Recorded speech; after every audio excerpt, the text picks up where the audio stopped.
Étudiant ingénieur, j'ai des rêves d'ailleurs, des envies de changer les choses pour un monde meilleur.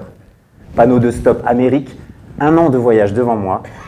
Le périple s'annonce épique avec ma copine Léa. 40 000 km en stop demande de la confiance.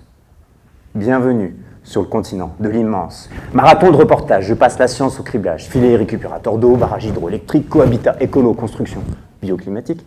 Microcrédit et four solaire, les idées fourmillent sur Terre. Les solutions existent, c'est rassurant. Un doute persiste pourtant. Ultra sophistiqué et dupliqué d'Occident, beaucoup d'initiatives sont coupées des gens. À Uyuni, traversée hors piste du Salar. Notre chauffeur éteint ses feux. De nuit, il repère signes et étoiles dans le noir pour s'orienter grâce aux cieux. Chez nous, coûte que coûte, il y aurait certainement GPS, autoroute, lampadaire de service et agrément. Et on trouverait encore le moyen de perdre le nord.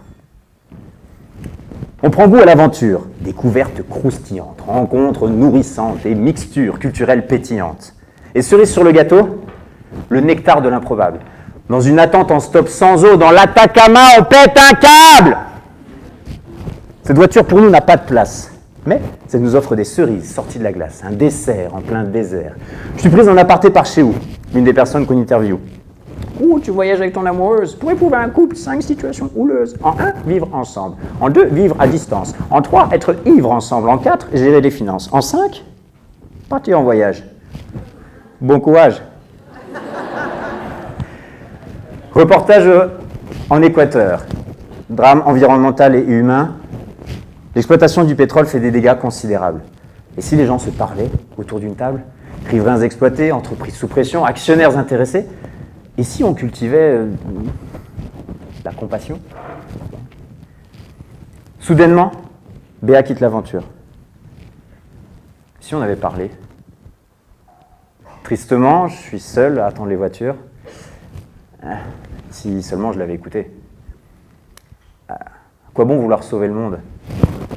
On ne sait pas aimer sa blonde. Reportage au Costa Rica, centre agroécologique, cours d'observation entre Rasta. Chacun présente sa vue de la côte Pacifique. Je réalise que jusqu'à présent, je suis venu, j'ai vu, mais je n'ai pas regardé. Alors je me pose en silence et doucement, la nature m'offre le plus beau des affûts. Singes et oiseaux sauvages comblent ma patience, ce doux présage embaume ma renaissance. Cette contemplation me place face à l'essentiel, oser vivre mes rêves. Dorénavant, ma quête journalistique s'efface de plus belle. Ce sera marche ou rêve. Ma quête journalistique n'a plus besoin de moi. Le monde n'a plus besoin de moi pour être sauvé. Alors, direction volcan Pacaya, pour un délice, le chamallow grillé. En Californie, le chef de gare en personne m'explique la technique du train stop façon Indiana Jones. Remonte la voie d'1 mile et cache-toi dans les fourrés. Avant que le train s'en aille, monte sans hésiter. Un ami a fait ça des années, jusqu'au jour où il a arrêté. Sa bras, son jambe sont passés sous le train. Oh, fais attention à toi, gamin.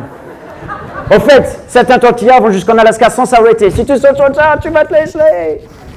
En marge de ces péripéties, les gens m'offrent les plus belles révélations. Traversée du Montana en stop, Lisa me confie sa vie suite à un accident de circulation. Devant le gouffre, on regarde l'important. Je pense à Béa, à la mort, à la fin d'un temps. Pourquoi faut-il les tutoyer pour arrêter de se fourvoyer? Retour d'Eco-America en France, fin de pèlerinage. Alors, tu fais quoi maintenant? J'écris le récit de mon voyage. Non, je veux dire professionnellement. J'écris le récit de mon voyage. Me libérer des attentes sociales, c'est revoir tous mes liens. Réviser mes propres choix devient vital. Je quitte le génie civil pour le génie humain. Alors j'appelle mon ami Nance, de retour d'un voyage similaire. De son côté, même évidence, s'alléger en libre comme l'air. Délire téléphoné. Chiche, on part sans argent. Oh mon gars, fallait pas me chauffer, ce sera sans chargement. Ok, alors partons avec notre bip et notre couteau, en tenue d'Adam. Et quel cap pour notre bateau? Je sais pas, nos rêves d'enfant. Alors depuis 2010, nous partons en voyage à poil. Couvrons nos parties avec déchets ou végétal. Contre un coup de main, une chemise est échangée. Le baluchon des voyages nus et culottés est né. Voir des aurores boréales en Islande, voler en parapente en Corse, faire du tandem en Hollande, dans les Pyrénées, trouver un ours. Chemin faisant, une nuit dans les poubelles, un couteau sous la gorge, on y a bien cru, du caviar, du pain rassis dans notre écuelle, mais aussi petit-déj, à l'oignon cru. Ces milliers de kilomètres au compteur nous ont conté une belle histoire. Nous avons en nous les ressources du bonheur. Si ? J'ai nommé la foi, l'audace et l'espoir. Avec créativité, on s'approche de la cible, compter sur la solidarité et devient possible. Un jour, Nance et moi visitons mes parents. Le soir, on poste une lettre à la voisine. Et si on partait à l'aventure maintenant? Devant le challenge, aucun de nous ne se débine. Levée de pouce en balance stop, puis atterrissage dans le village voisin, où je faisais du vélo petit. Impression d'avoir vécu le plus fou des voyages. Libre d'exotisme, j'ai des rêves d'ici.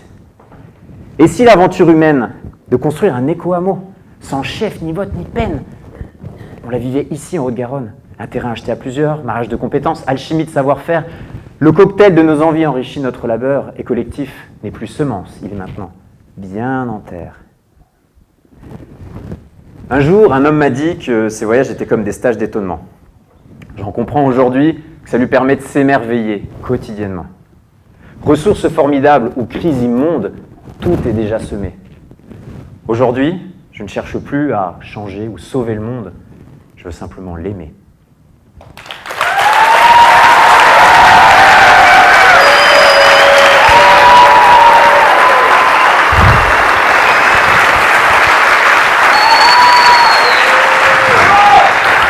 Et j'aimerais ajouter maintenant, mesdames et messieurs, une spéciale dédicace qui me vient des cieux. Si nous sommes ici réunis ce soir, c'est bien parce qu'au-delà de toutes ces histoires, il y a énormément de gens qui, à un moment, ont ouvert leurs portières, ont ouvert leurs portes. Il y a énormément de gens qui, à un moment, ouvert leur cœur, ouvert peut-être leurs aortes. C'était pour la rime.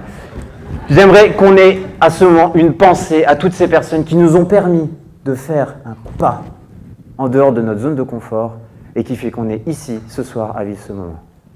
Merci pour eux.